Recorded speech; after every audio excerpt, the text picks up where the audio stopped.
All right, it's time now for Great Day Books. Lori Fazio, did I say it right? It's Fazio, just like it's a Dale, not a Dell. Live that down. First of all, I want to give a big shout out to Dan, who works at the Wesleyan R-J Julia's Booksellers. Dan and your mom, we so appreciate you watching. Thank you so much for watching. We love you. Dan's the man. Dan is the man. All right, so this is a special time of year in the publishing world. It is. I mean, the boxes that arrive at our store, you wouldn't believe. It's a big, lay down is the term in publishing, right? So Tuesdays is lay down day, which means that's when each week new books come out. And our receivers, God bless them, they do such a great job. Yeah, that's amazing. There's boxes and boxes, and they get them to the right places to be shelved in the store. All kinds of books come out at this time of year. Oh my gosh. Fantastic. Getting ready for the holidays, getting ready for people to hunker down and read. Yeah. Yeah. Autobiographies, biographies, nonfiction, fiction, the whole, everything. Everything. It's the dish time. Matthew Perry, Friends, Lovers, and The Big Terrible Thing.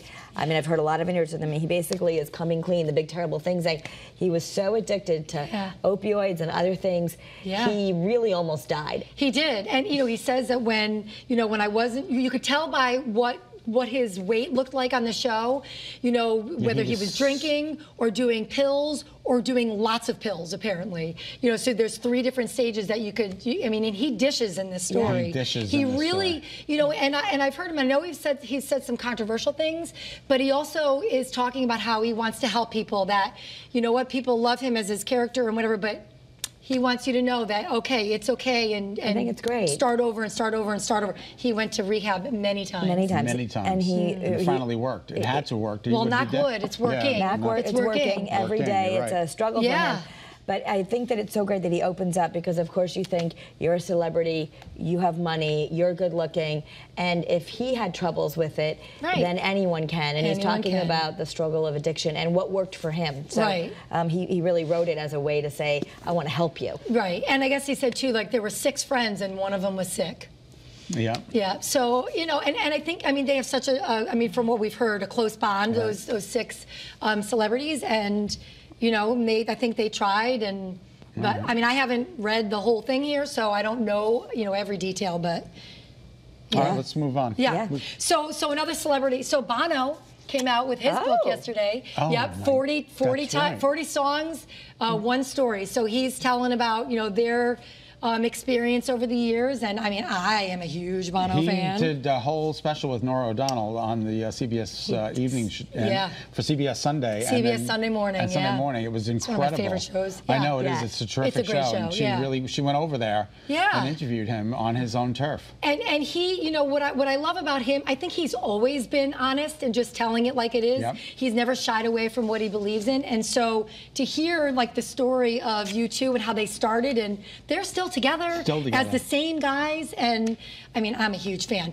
Wow. Also, if you don't get our emails, sign up for our emails, because we may have some special offers to do with this book coming out. So I won't tell more than that, but we may have some signed copies coming. Oh my God, I don't know. Don't call. Get the emails. That's all I'm saying. Sign up. Okay. Well, then it's a beautiful day. Yeah. I love it. He says he was born with an eccentric heart. Okay, so Bob Dylan, also Quentin Tarantino has a book out. So a lot of celebrities. That's what I was, I wanted to make sure we kind of talked about those today.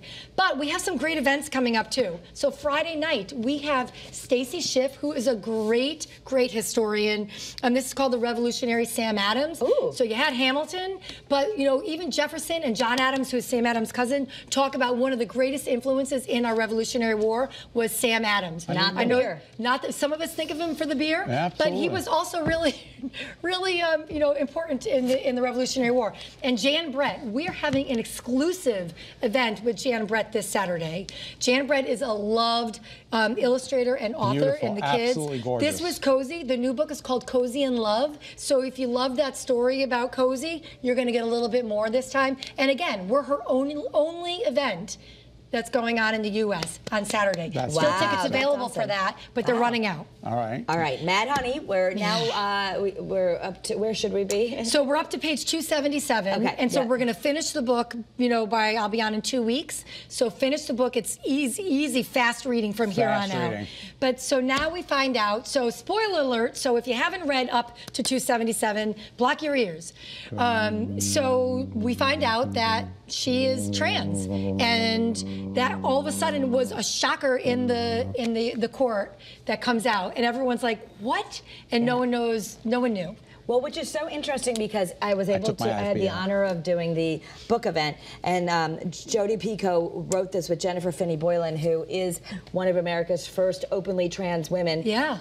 And so she purposely chose to write that because she wants it to be a page turner, but you learn a lot about transgender issues and stuff that's not always talked about because she makes it a page turning book. So I totally didn't listen to anything you guys said because I want to read the book. And well, just know there's some issues you're going to learn about. There's some, and what I love is that, you know, so they took turns writing. Well, they each had a character. So the story is told between Olivia, who is Asher's mom, and Lily, who is Asher's girlfriend, who we know dies. I mean, that's part of the story right from the beginning. But Jodi wrote Olivia's character, and Jenny wrote Lily's character. Wow, that's fascinating. But then they took one chapter each of writing the other character. Isn't that? So, and they never told us which ones they wrote. They said you can guess. Yeah, they said you can guess, which I have my suspicions, but I don't know. All right, thanks, Lori. Yeah. Always appreciate Lori Fazio.